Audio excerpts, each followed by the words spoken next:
Olá pessoal, agora a gente vai retomar aí falando das equações lineares novamente, né? Então na última aula a gente falou um pouco sobre sistemas de equações ordinárias. Nós vimos lá alguns problemas modelados por elas. Um pouco antes, pessoal, antes da gente ter falado de sistemas, a gente viu umas equações de ordem 2 e é justamente a partir daquele ponto que a gente vai continuar essa aula. Então como é que a gente vai fazer, pessoal? Para relembrar, então o objetivo é falar das equações lineares de ordem superior. E o roteiro que a gente vai seguir é o seguinte: fazemos primeiro uma revisão, para relembrar aquela aula, são há 3 aulas atrás, que a gente falou do sistema massa-mole e equações de ordem 2. Lá a gente viu que surgia duas soluções, logo a gente vai revisar aqui. E algo de especial acontecia com aquelas soluções. Na verdade, elas geravam outras soluções para coeficientes constantes. Então, depender da solução geral ou não tem a ver com a linearidade, a dependência linear do conjunto de soluções. E esse conceito a gente vai abordar como segundo item do nosso roteiro aqui. Depois falar um pouco sobre o problema de valor inicial, PVI, para este caso, porque é natural, né, pessoal? A gente sempre vê aquele roteiro, infinitas soluções, de repente a gente precisa de algo mais explícito, mais preciso, que modele o sistema. E aí a gente fala do PVI, os valores iniciais. E por último, pessoal, eu queria falar de uns temas-chave aqui, que é a superposição de soluções, tem a ver com dependência linear e conjunto gerador, a gente vai chegar lá, e existência e unicidade. Eu deixei a existência e unicidade por último, mas é claro que não é menos importante, muito pelo contrário, a gente vê a equação e já quer saber, será que tem solução? Porque se não existe eu não vou nem tentar, né? E depois, será que é única? Será que tem mais? Já resolveu o problema? Então é um assunto chave, central, importante, então ele está por último, mas não é menos importante, não. Vamos seguir essa ordem, trabalhar com exemplos. Você verá várias revisões de coisas que nós já fizemos, dividimos em casos. Vamos começar falando primeiro dessa revisão de coeficientes constantes? Então, como é que o caminho que a gente trilhou até agora, né? A gente começou, pessoal, falando das equações diferenciais, aprendemos a classificar, o que foi muito bom, porque a gente começou a identificar o que era uma variável dependente, ou seja, a incógnita da equação, e a variável dependente. Depois a gente viu um pouco sobre existência e unicidade de soluções, em seguida aprendeu a classificar. O que a gente percebeu? Que a ordem da equação diferencial faz diferença, e ser linear ou não também. E é nessa direção que a gente vai trabalhar agora. Nós vamos impor algumas restrições. Primeiro, linearidade, né? Tá? Então, as EDOs lineares. Outra restrição que a gente vai pedir para relembrar o que nós já fizemos é a restrição dos coeficientes constantes. Vamos lembrar isso aí, pessoal. E revisar o que a gente chamou de equação característica, que é a que realmente dá origem à restrição que a gente faz dos coeficientes constantes. Então, qual que é a ideia aí? Primeiro, o que nós vimos, né? Nós já vimos as equações lineares e, é claro, nós vimos também as não lineares. Aqui dentro das não lineares estão as exatas e as separáveis, que podem ou não ser lineares, né? Então não tinha essa exigência aqui. Aqui nós tínhamos as exatas e as separáveis. Para a ordem 1, certo? Dentro das lineares nós já vimos as de ordem 2 também. O que nós vimos, pessoal? As de coeficiente constante. Então tem aquelas que têm coeficientes constantes e também aquelas que têm os coeficientes variáveis. O que são coeficientes variáveis? São quando os coeficientes são funções do parâmetro t, ou da variável independente t. Os próprios coeficientes são funções. Elas ainda podem ser lineares, mas essa é uma outra família de EDOs, né? Muito bem. O que mais, pessoal?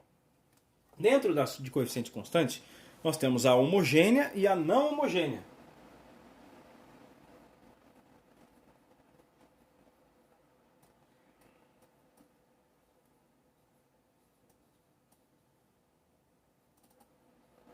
Aqui também, né? Nós temos a homogênea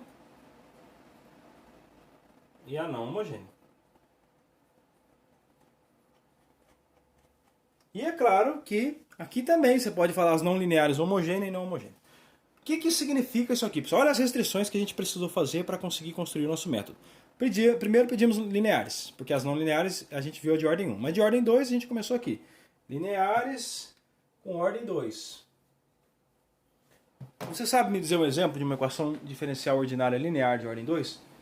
Claro que sabe, né? Vamos escrever elas dessa forma aqui, ó. Então eu vou escrever sempre y' para representar o dy em relação ao parâmetro. Pode ser dy dx, tá? E o y, duas linhas, é a derivada da derivada, ou d2y dx2. Ok? Vamos escrever assim por vezes, tá? Às vezes não fica claro quem é a variável independente, porque eu escrevo dessa forma aqui, né? Por exemplo, uma equação linear de ordem 2 é y' mais 3y, ou menos 3y, mais y mais 1, por exemplo, igual a 0. Essa aqui é uma equação diferencial. Vamos pôr aqui assim, ó. Uma derivada aqui, outra aqui. Uma equação diferencial linear, ordinária, com coeficientes constantes. O que significa isso, pessoal? Bom, ela é ordinária porque é derivada simples. É a variável x ou a variável t? Não ficou claro aqui, tá? Não tem problema. Nessa aula a gente vai supor que a variável é x, ou seja, esse y duas linhas é 2dy dx2 e dy' é dy dx. Muito bem. Bom, a gente viu que uma equação linear, o que é? Aqui podem aparecer funções. Nesse caso aparece a função 1, aqui a 3 e aqui a função 1 de novo. Essas funções, elas dependem apenas de t. Se elas dependerem somente de t e ela for escrita dessa forma, a gente diz que é uma equação diferencial linear. Na verdade, a gente tem liberdade para colocar uma g de x aqui. Agora fica claro que x é a variável independente. O que é g de x? É uma fórmula, uma função que depende de x. Se isso aqui aparece, a gente diz, e ela não é nula, é diferente da função nula, a gente chama de não homogênea. Então é claro que a homogênea é quando isso é zero. E foi esse caso que nós tratamos, né? Então olha só, são as equações lineares homogêneas, ou seja, se não aparece y na expressão é porque é zero. Aqui homogênea. Então tá aqui, ó, linear de ordem 2, ele é homogêneo e coeficiente constante. Tá aqui, ó, coeficiente constante homogêneo. Então nós ficamos restritos a esse caso aqui, ó. Nossa técnica, para esse caso, a gente dá conta de resolver, tá bem? E para as não homogêneas, dá para fazer? Dá sim, tranquilo.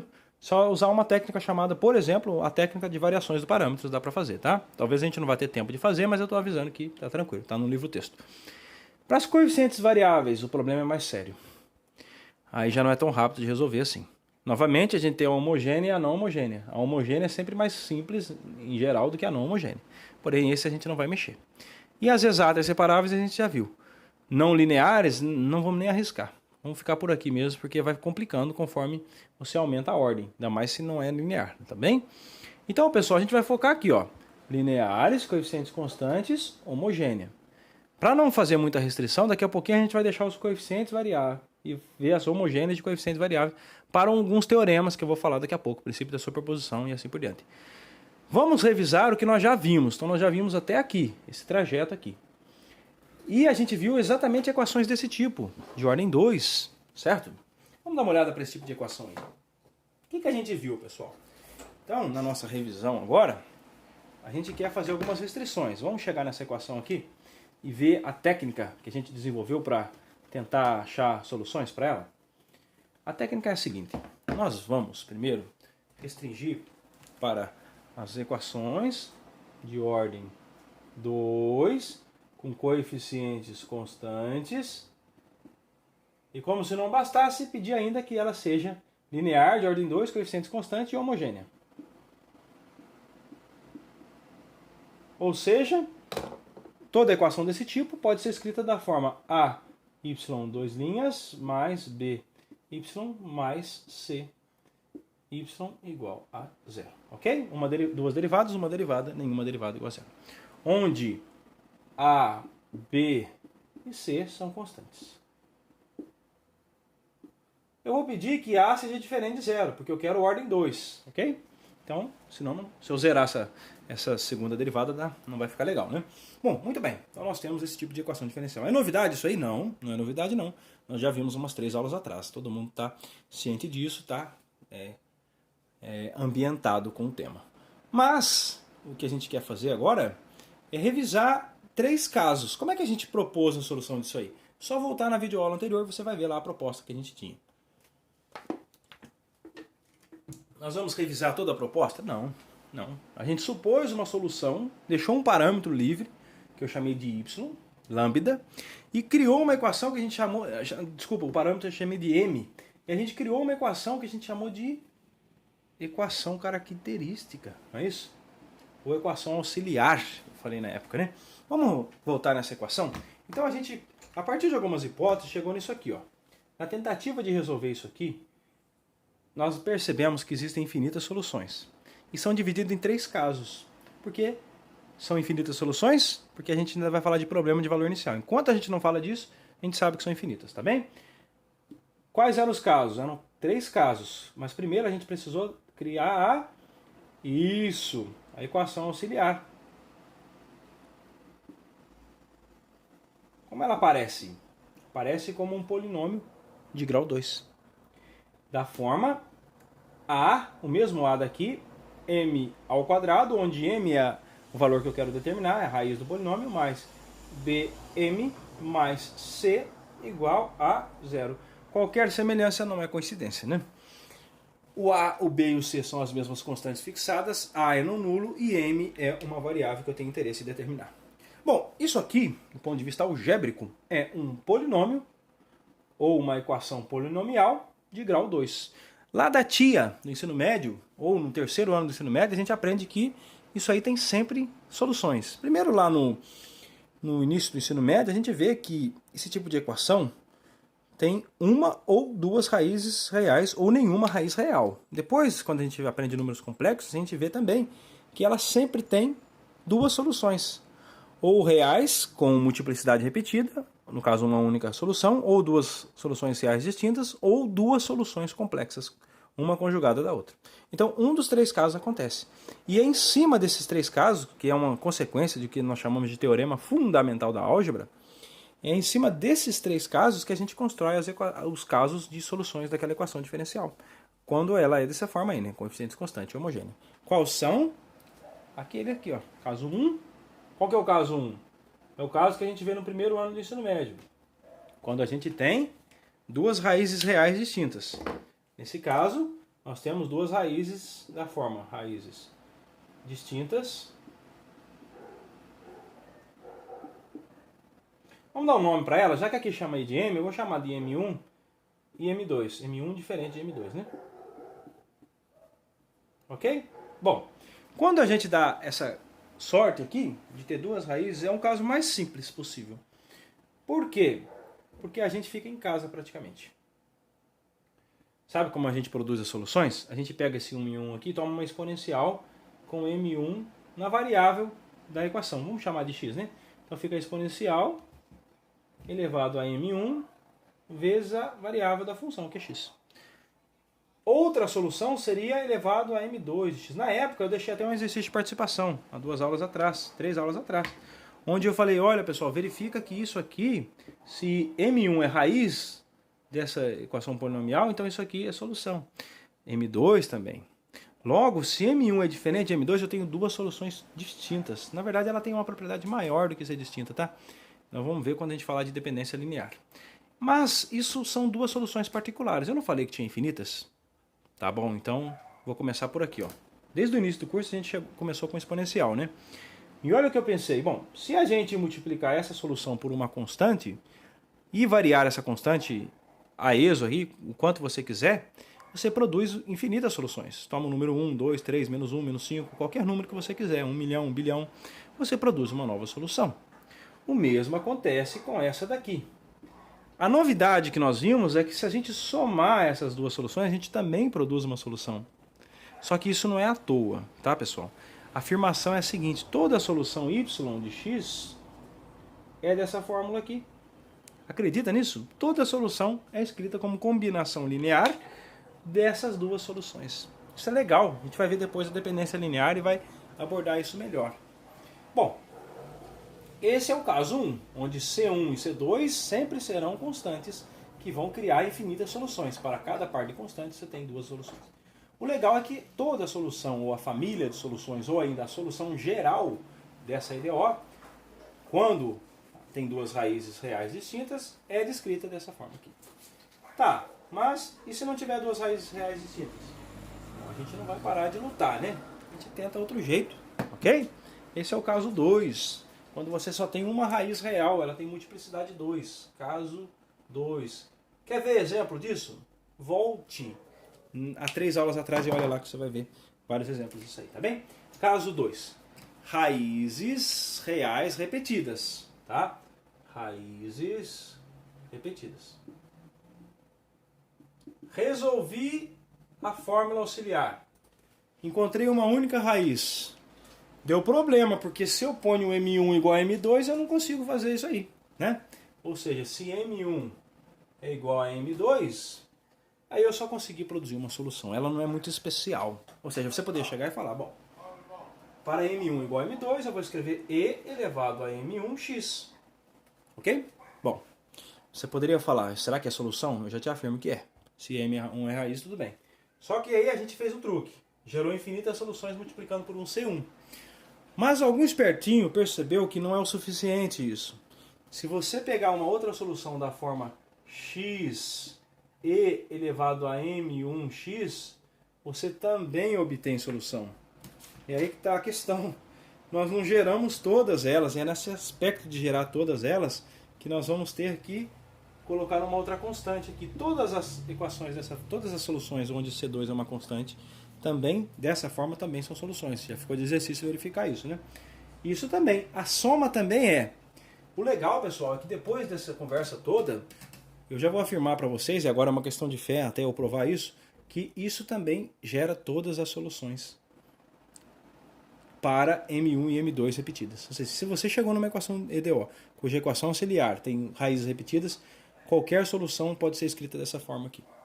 Mesmo que você faça conta e chegue numa diferente, eu falo, não, tudo bem, a sua é diferente da minha, mas eu vou conseguir um C1, um C2 e vou escrever a sua nessa forma. É incrível isso, porque a gente consegue ter um controle da aparência das soluções, de como elas se comportam. Aí é o poder matemático da coisa, né? Bom, e o caso 3? Aí é o terceiro ano do ensino médio lá, raízes complexas, tá? No caso 3...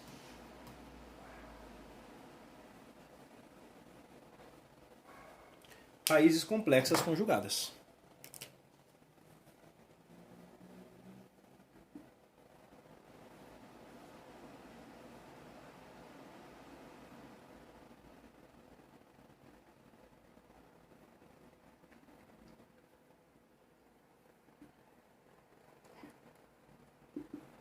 Como é que ficam quando são raízes complexas? Nós temos um probleminha. Porque fica assim, ó. Se o M1 é uma raiz da forma alfa mais I beta, a outra raiz, necessariamente, isso vem lá do ensino médio, tá? É o teorema fundamental da álgebra, ele diz que ela é conjugada. O que ela é conjugada? O sinal aqui troca. Ou seja, o alfa e o beta são constantes. E se uma delas é raiz, a outra conjugada também vai ser.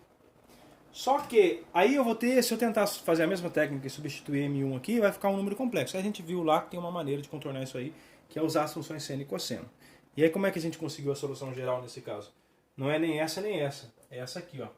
Y de x, nesse caso, vai ser e elevado ao alfa t, onde alfa é a parte real desse número complexo. E as funções geradoras? Bom, já vou deixar elas aqui assim, ó. E elevado a alfa t vezes o cosseno de beta, onde beta é a parte imaginária, produz uma solução. Ah, desculpa, aqui é x, tá? Bom, elevado a beta x vezes beta x, produz uma solução. Mas, se eu fizer para o seno de beta x,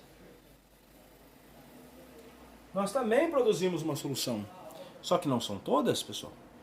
E elevado a alfa x vezes cosseno produz uma, e elevado a x vezes o seno produz outra.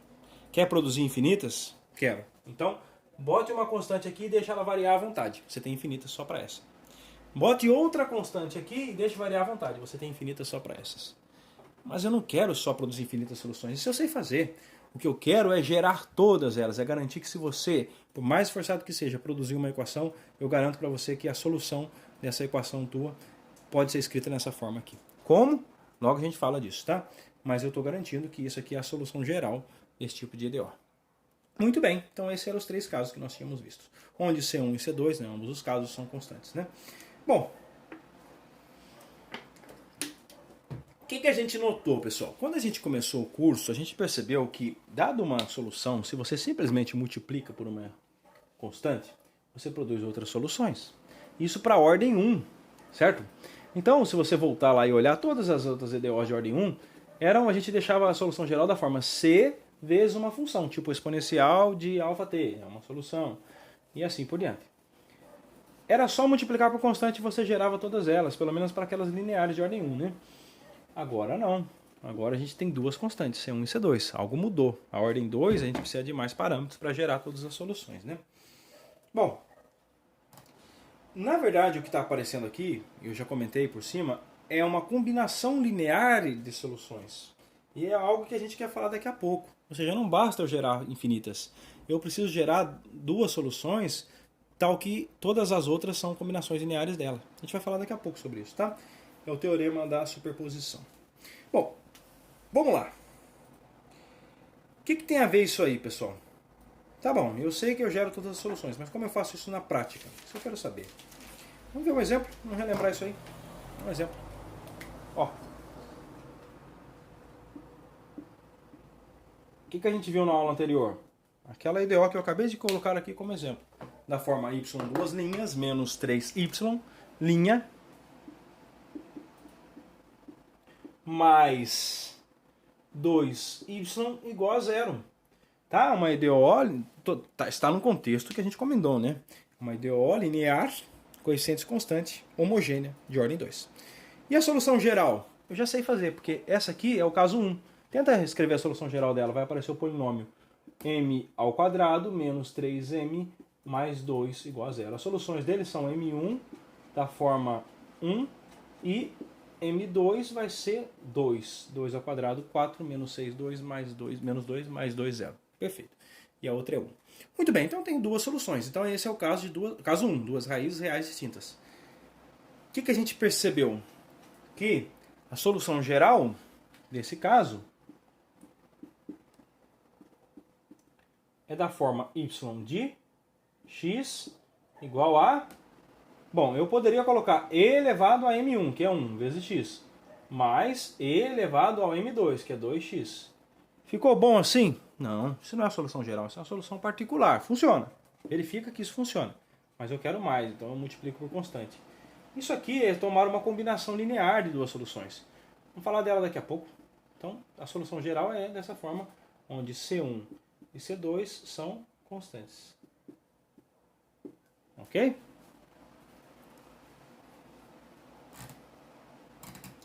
Que tal a gente generalizar essa ideia? Tá? Então, essas duas soluções, elas são especiais, não são, elas são distintas? São distintas. Tá? E elevado a x e e elevado a 2x são soluções distintas. Porém, e elevado a x e 2e elevado a x também são soluções distintas dessa EDO. Mas essas duas aqui não são tão especiais quanto essas daqui. E tem um motivo para isso acontecer. É que essas daqui geram todas as soluções. Ok? Eu posso produzir infinitas aqui, 3 elevado a x, e quantas eu quiser, mas essas não são especiais. Porque todas são múltiplas dela. Ou seja, todas são combinações lineares dessa. Mas a e elevado a x jamais vai ser escrita como combinação linear. A e elevado a 2x jamais é escrita como combinação linear da e elevado a x. Essa é a vantagem. Ambas são linearmente independentes. Vamos colocar esse conceito no quadro? Ele é importante porque a gente quer gerar soluções, tá? Então, qual que é a definição? Duas soluções de uma EDO são linearmente independentes? Então, duas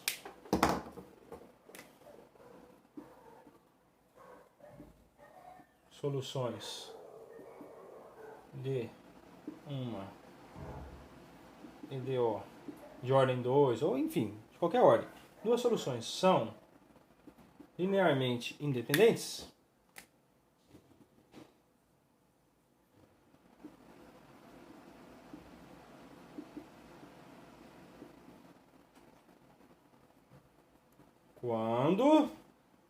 Quando uma não puder ser escrita como combinação linear da outra. Ok? Uma não é múltipla da outra, mas a gente tem uma maneira mais formal de escrever isso, tá? Então, duas soluções são linearmente independentes se ou quando. O que acontecer?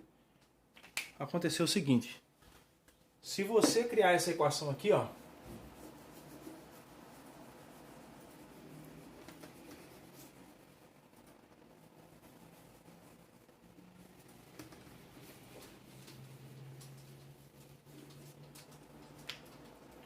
Quando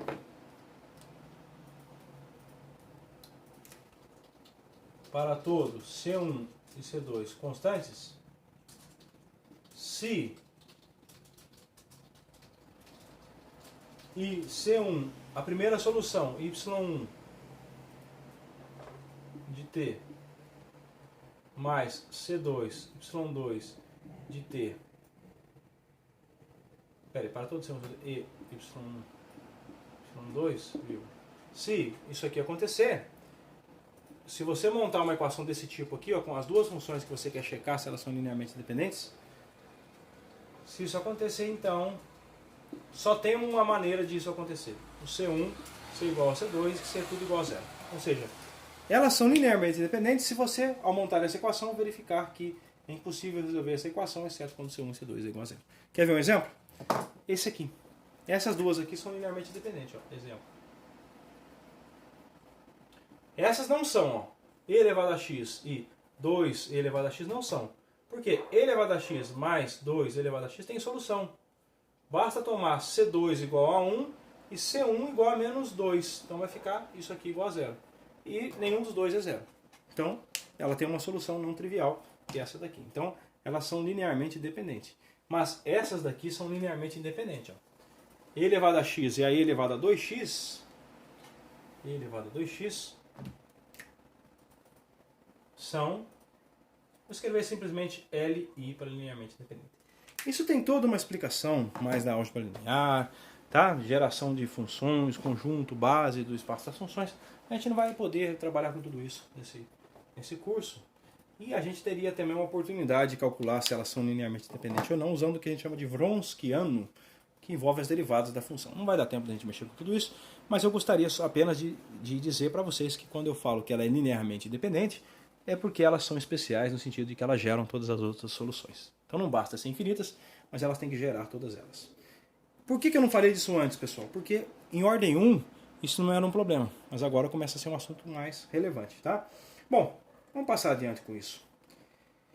O que a gente quer agora, pessoal? Deixa um pouco de lado essa parte de linearmente independente e vamos pensar um pouquinho na solução fixa. Então a gente já sabe encontrar infinitas soluções para essa EDO. Muito bem, fomos longe. Mas o que a gente quer fazer agora é encontrar uma única solução que satisfaça o problema de valor inicial. Porque é assim que surgem os problemas práticos, né?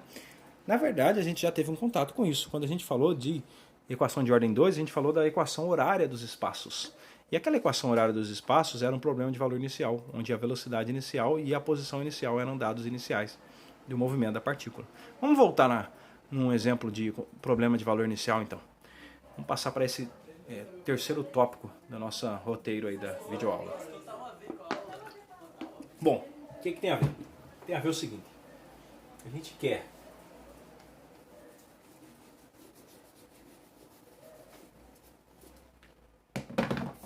falar um pouquinho sobre o problema de valor inicial, só que agora para as EDOs lineares de ordem 2. Então considere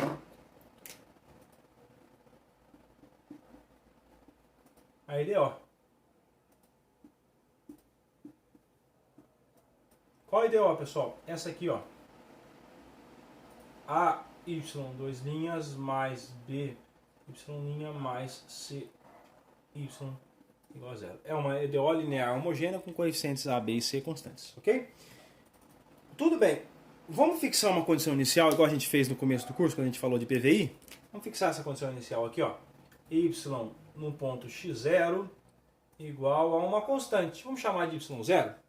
Tá vendo que eu fixei uma condição inicial igual a gente tinha feito no começo do curso para equações de ordem 1? Isso é muito bom. Só que não é o suficiente. Só essa condição fixa não fixa uma única solução. Um problema prático, isso não é o suficiente para a gente achar a solução do problema. Tá? Então a gente fixa mais uma, que é essa aqui, ó. Y' ou derivada no ponto x0, eu vou chamar de y2. Aqui eu vou chamar de y1. Tudo bem? Ok. Agora eu fixei duas constantes, y1 e y2, e falei, olha, tanto a função quanto a derivada em um certo ponto fixo lá, um certo valor no domínio x0, elas têm que assumir esses valores. Com essa restrição aqui, eu garanto que só tem uma única solução. É onde eu queria chegar. Existe e é única. Agora sim a gente fala a mesma língua. Tá? Então, se eu propor um problema do tipo, encontre a solução geral dessa EDO, você pode encontrar uma, eu posso encontrar outra, porque ela pode ser escrita de maneira diferente. Agora, se eu falar assim, resolva esse problema de valor inicial, aí a resposta é única. Então, vocês podem notar nas avaliações que você poderia escrever diferentes soluções quando eu falo de uma equação geral. Mas quando eu falo de um problema de valor inicial, só surge uma solução mesmo. Tá? Então, isso aqui é o que a gente chama de valor inicial. E isso aqui é o PVI. Tá? Esse aqui, pessoal, é um PVI para essa EDO homogênea. Mas não precisa ser assim, gente. Não precisa. Tá? Aqui você poderia colocar uma EDO não homogênea e com coeficientes variáveis. Continua sendo verdade. O que é coeficiente variável, professor? Já esqueci. É fácil, pessoal. É aqui, ó. Você põe uma função A de t, y, dois linhas, mais B de t, y, linha, mais C de t, y, igual a uma G de t. Olha como nós complicamos. Não muito, né? Tá? Agora o A não é uma constante, é uma função que depende de t. P e C são funções e G é também uma função que depende de t.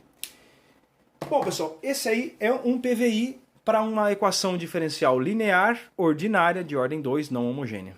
Tá aí. Eu posso falar dele. Falar de solução é um pouco mais complicado, mas falar do problema em si, tudo bem. Tá? Tá montado aí o problema. Quer um exemplo disso aqui? Só alterar essa equação diferencial aqui. Altera ela. Tá? Altera ela aqui. Quer que ela não seja homogênea? Quer entender o que não é ser homogêneo? É fácil, pessoal. Vem aqui, ó, e troca. Põe uma função aqui. Põe a função x ao quadrado, se você quiser.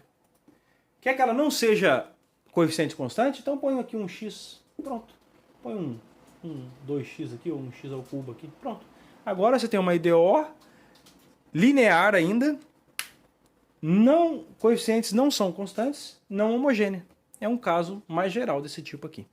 É sobre esse tipo de EDO que a gente quer falar agora, tá? Só que é um pouquinho complicado na hora de dar exemplo de PVI para ela, porque eu não sei exibir a solução disso. É um pouco complicada a solução disso, sabe? Por vezes a gente nem sequer consegue exibir matematicamente. Ou seja, não existe uma maneira de escrever ela como expressa em termos das funções elementares, seno, cosseno, tangente, exponencial, ln, não dá. Então, mesmo que você seja muito competente, nem sempre é possível exibir a solução. Mas a gente vai adotar um truque aqui, que é restringir ela a EDOs que a gente sabe mexer, né? Sabe contornar. Então, um exemplo para um PVI seria essa mesma EDO, vamos deixar ela aí. Vamos fazer algumas restrições nela então? Então, considera o seguinte, os dados iniciais, y de 0, vamos pegar x0 igual a 0, tá? E o y1, professor? Vou pegar qualquer valor aí, que tal 2, tá? Pode ser outro valor, não tem problema nenhum. E o y' de 0? Que tal a gente pegar 3? Muito bem. Então, se eu falar para você assim, resolva o PVI e escreva essa equação diferencial. Com esse valor inicial aí, o que a gente tem que fazer, pessoal? É fácil. O que a gente faz primeiro para resolver esse PVI? Resolve a EDO, tá? Resolve ela. Como ela é coeficiente constante, eu conheço a técnica dela. Então, passo 1, resolva a EDO que apareceu. Vamos resolver essa EDO? Vamos. Fácil. A gente já resolveu ela. Cria o polinômio, fica m ao quadrado menos 3m mais 2 igual a 0. Acha as raízes, vai ficar m1 igual a 1 e m2 igual a isso. Bom, nós já fizemos isso aqui agora há pouco, no mesmo lugar no quadro, inclusive. Se eu só voltar um pouquinho o vídeo, se preferir, você vai descobrir que a solução geral é y de t igual a c1e a t mais c2e elevado a m2, que no caso é 2t. Bom, isso aqui produz infinitas soluções, nós já vimos. Mas que tal restringir a essa condição inicial? Para restringir a ela, eu vou tomar a derivada da função. Então, qual é a derivada de y em relação a t? C1 é constante, a derivada da soma é a soma das derivadas, a C1 sai, fica a derivada da exponencial, que é a própria exponencial. A derivada de e elevado a 2 exponencial é 2e elevado a 2t. Muito bem, eu tenho a derivada. E as restrições, por quê? Como é que funciona, pessoal? Agora eu vou adiantar vocês uma passagem aqui, ó. Quando você tem ordem 1, você encontra o valor de uma constante só, porque você só tem uma equação. Então o que você faz? Você vem aqui, ó, e escreve y e põe, só tem uma condição inicial, né? Na ordem 1, você põe y de 0 igual a condição inicial. E aí, o que acontece? Substitui na fórmula, fica e elevado a zero, e elevado a zero, C1 mais C2 teria que ser igual a 2. Né? É assim que a gente fazia. Só que a gente não consegue agora encontrar o C1 e o C2 satisfazendo essa equação. Consegue? Sim, só que são infinitos. Ou seja, uma única condição inicial produz infinitas soluções ainda. E eu quero a única solução que satisfaz isso. E eu já disse que ela é única. Então o que eu vou fazer aqui? Sempre que aparecer uma de ordem 2, você vai fazer o seguinte, você vai pegar a derivada dela, vai igualar a zero, e vai usar a outra condição inicial. Mas eu sei a derivada dessa função? Sei, é essa aqui. Então fica C1, não é zero? Então troca t por zero. Tá? Quanto é que fica então quando t for zero? Vai ficar elevado a zero, que é 1, mais C2 vezes 2. Então fica C1 mais 2C2 é igual a 3. Ok? Bom, quando você faz todo esse procedimento aqui, aparece duas equações e duas incógnitas. São as incógnitas C1 e C2 e duas equações envolvendo elas. Isso é um sistema com duas variáveis, duas incógnitas e duas equações. Tem solução. Qual é a solução desse sistema? Isola o C1, substitui, faz do jeito que você conhece, mas você vai chegar em duas soluções. Quais são?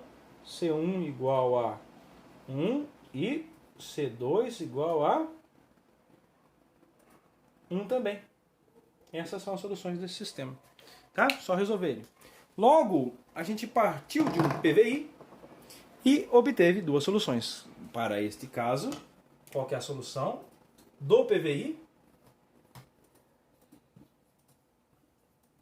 Eu sei. E você agora sabe. Substitui na fórmula.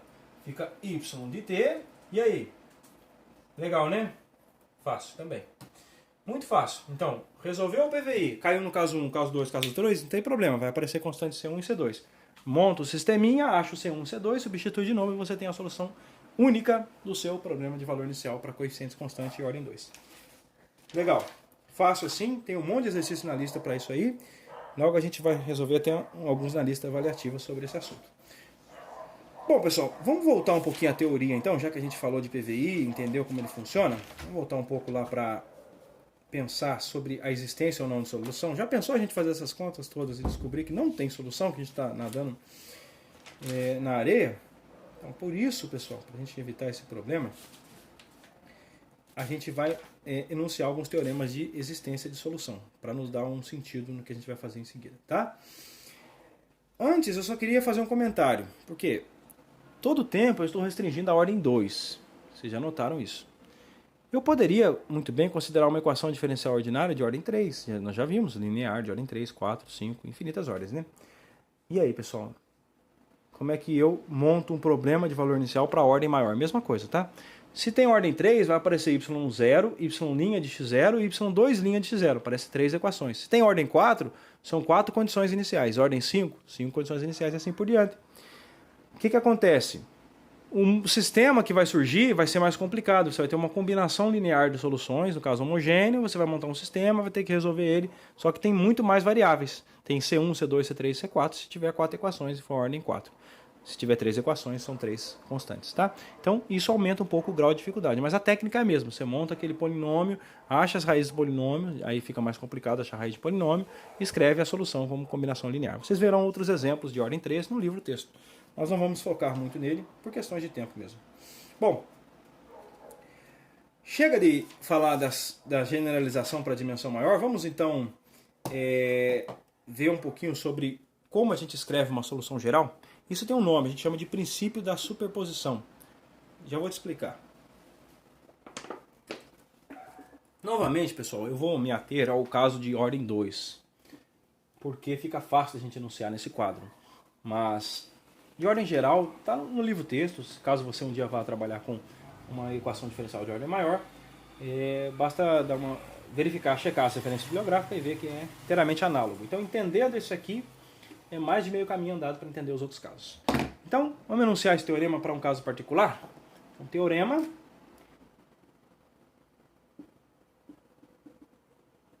princípio da superposição de soluções.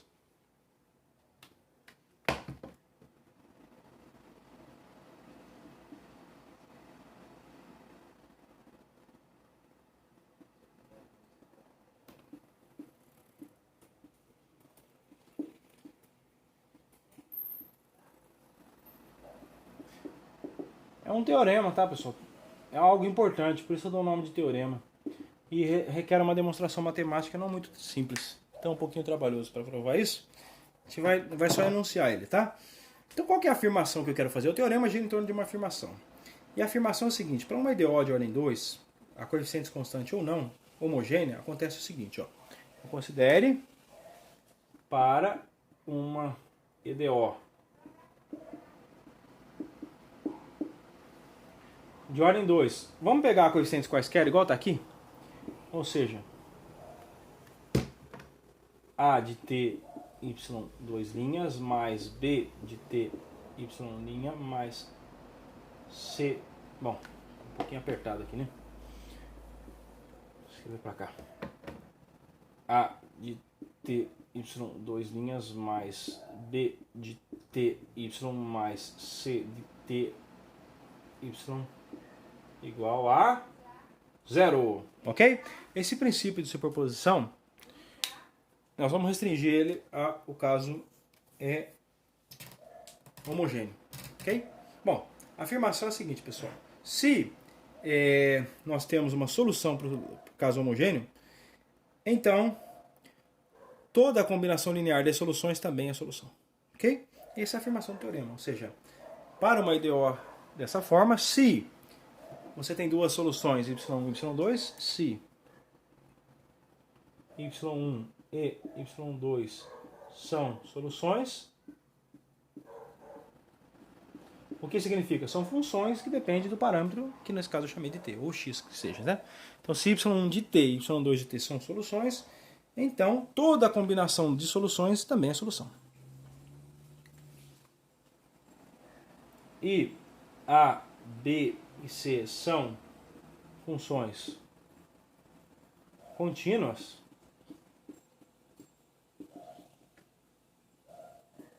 então toda combinação linear C1 vezes y1 de t mais C2 y2 de t, isso define uma nova função que eu vou chamar de y de t, também é solução.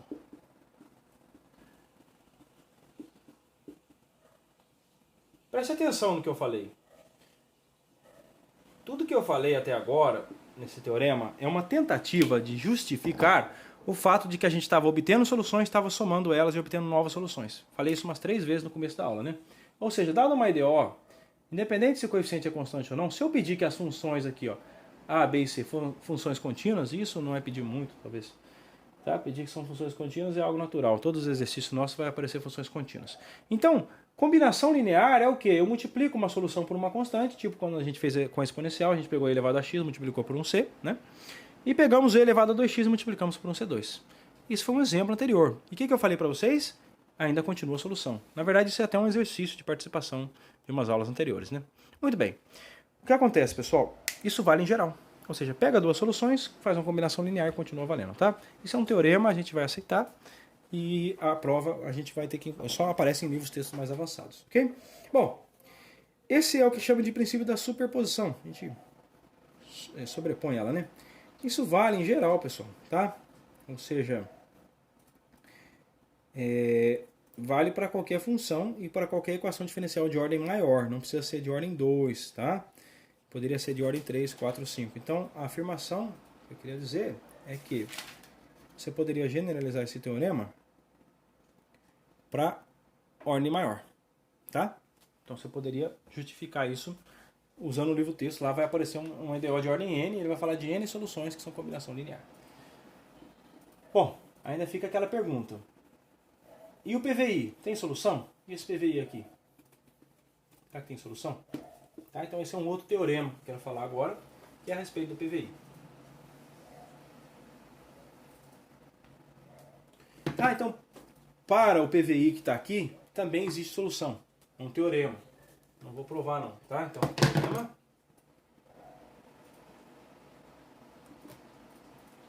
Eu vou ter que exigir um pouquinho sobre as funções A, B e C, igual eu fiz aqui, tá? Então, se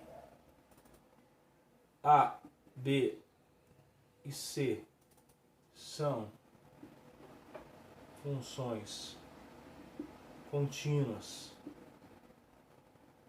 em I, ou seja, eu tenho que pedir um pouco sobre as funções também, né? Não pode ser uma bagunça total. Algumas exigências eu tive que fazer, tá? Então sejam A, B e C, funções que dependem da variável t, por exemplo, contínuas em I. Então, o PVI aqui, então, o PVI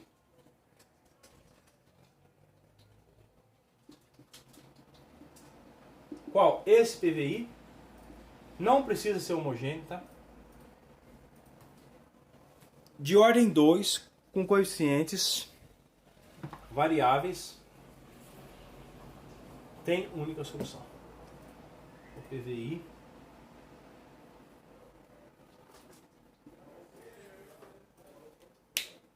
tem uma única solução.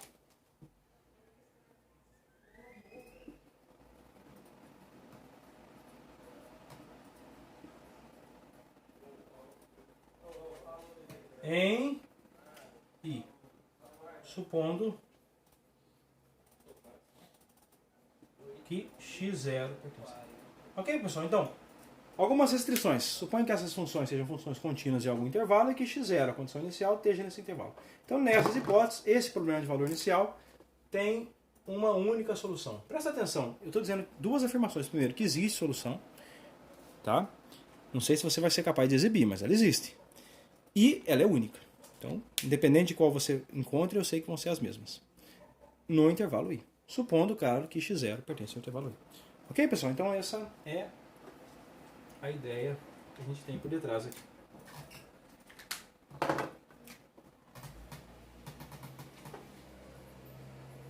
Muito bom.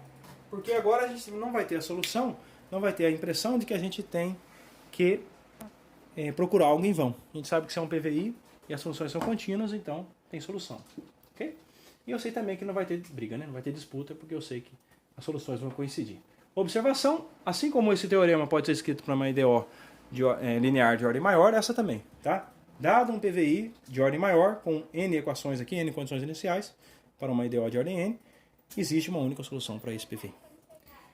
Bom, pessoal, esses são os dois teoremas importantes, tá? De cunho relevante nas equações diferenciais, que justifica tudo o que tem no cálculo numérico, que garante as soluções numéricas de equações, mas a gente não vai nos ater muito a ele, a gente vai partir mais para tentar encontrar suas soluções. Então vamos fazer um exercício de participação para praticar um pouquinho dessa propriedade da superposição. Essa aqui a gente sabe que tem solução, então a gente vai justificar o nosso raciocínio daqui a pouco, quando a gente for falar de aplicações. Já essa aqui a gente pode nos ater a resolver uma participação sobre ela.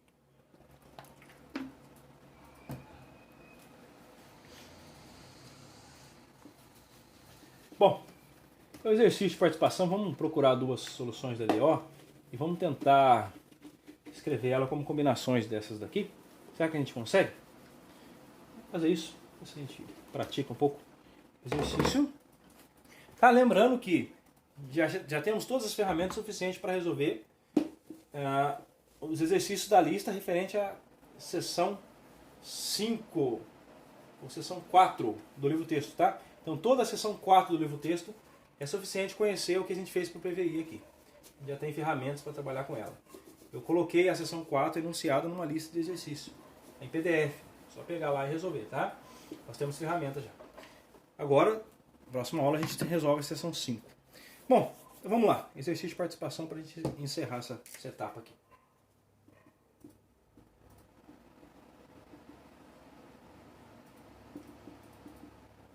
O que a gente quer, pessoal? Quer trabalhar um pouquinho com combinação linear de soluções e ver se funciona o teorema anterior. Que tal? Vamos fazer isso? Então, eu vou pegar uma IDO de ordem 3, só para a gente brincar um pouco com isso, tá? Então, considere a IDO. Qual? Essa aqui, ó. X ao cubo y, 3 linhas, percebeu? É uma derivada terceira, 3 derivadas, né? Menos 2x y' mais 4y igual a zero. O que a gente espera de alguém que tenta analisar essa equação diferencial? De cara, o que você tem que saber? Primeiro, é linear ou não é linear? Primeira afirmação. Segunda, coeficientes constantes ou não é coeficientes constantes? Terceira, é homogênea ou não é homogênea? Tá? Então adiantar para vocês que essa é uma EDO de ordem 3, linear, coeficientes não constantes, são funções que variam conforme x varia, não homogênea porque eu tenho igual a zero aqui, tá? Homogênea. Muito bem. E aí, pessoal, o que a gente pode fazer aqui? Vamos supor que x é positivo para x maior que zero. É um pouco complicado achar uma solução dessa EDO. Tá? Tem que fazer uma técnica de redução de ordem. Eu vou colocar a solução já aqui, tá? Então, item A, verifique que essas funções aqui são soluções. Ó. Então, verifique que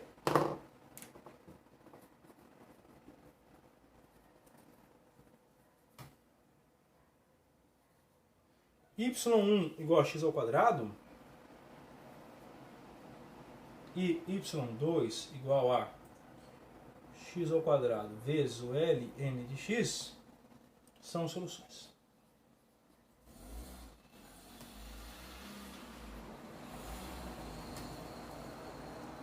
Ok, isso é fácil, é só substituir na própria DO, onde aparecer y, você substitui pela função, calcula 3 derivados, uma derivada, nenhuma, substitui e beleza. E o princípio da superposição, ele fala assim, olha, se você somar elas, também é solução. Mais do que isso, se você multiplicar uma por uma constante e outra por uma constante, também é solução. Mais do que isso, se você multiplicar por constante e ainda somar, também é solução. Então, combinação linear é solução. Vamos escrever isso? Então, prove que para quaisquer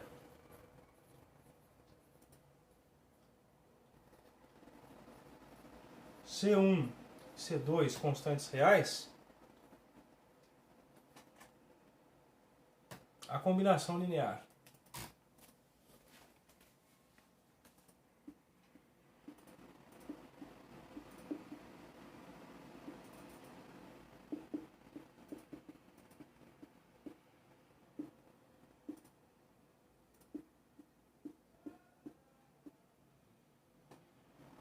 vamos escrever a função y1 é x ao quadrado. Então, C1 x ao quadrado mais C2 x ao quadrado ln de x é a solução. Ok, pessoal? Então é isso. Eu vou adiantar para vocês uma afirmação que é a seguinte. Eu não vou provar não, tá? Ó, ambas as soluções são linearmente independentes, tá? Ou seja, uma não é múltipla da outra. Eu posso multiplicar x quadrado pelo que eu quiser. Eu nunca vou obter x ao quadrado ln de x. Multiplicando por constante, não. Tá? Então elas são LI. Elas geram outras soluções, que são essas daqui. Que também não são as três são linearmente independentes. Mas nem toda solução é dessa forma. Essa não é a solução geral dessa EDO. Tá bem, pessoal? Por que eu sei disso? Porque é uma EDO de ordem 3. Então se ela é de ordem 3, eu precisaria de uma outra equação ainda para garantir a solução geral. A gente não vai conseguir trabalhar com isso nesse curso, porém a etapa aqui é só isso. Verifica que é a solução e prova que aquilo, para qualquer constante C, também é a solução. Como é que prova isso, professor? É fácil. Você vem aqui e substitui na expressão. É só isso. Calcula a terceira derivada disso, substitui. Calcula a primeira derivada, substitui a função f, verifica que a igualdade acontece. Que isso zera. Ok? Bom, com isso a gente encerra então esse conteúdo de equação diferencial de ordem superior. E para fechar o curso agora, a gente vai dar uma olhada na aplicação das equações de ordem 2. De ordem 2 só, tá, pessoal? Para ser mais específico, na próxima aula a gente vai falar de sistema massa-mola com amortecimento ou não. Bom, então é isso e até a próxima aula.